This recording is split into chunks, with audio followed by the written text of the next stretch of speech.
In this video, I'm gonna be showing you how to turn on school time on Apple Watch. School time is a feature that limits distractions by showing only the time and restricting apps notification. Perfect for focus or class. Here's how to turn it on. To turn on school time, first of all, we have to add the school time in our control center. So press the power button to go to your control center. In control center, scroll down all the way to the bottom. If you don't see the school time, then tap on edit. And then here you will find the school time. Just tap on this plus icon to add the school time in your control center. Then tap on done. And then now on, whenever you come to your control center, you find here the school time. Just tap on that.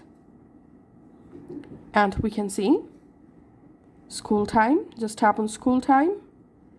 And here you can go ahead and see it. Here we can see only the time is showing when the school time mode is turned on.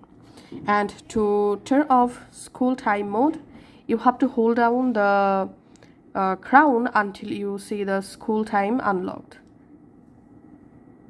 Just tap on. Again, press the crown.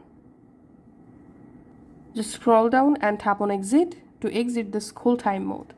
So that's how you can actually enable school time on our Apple Watch. Thanks for watching.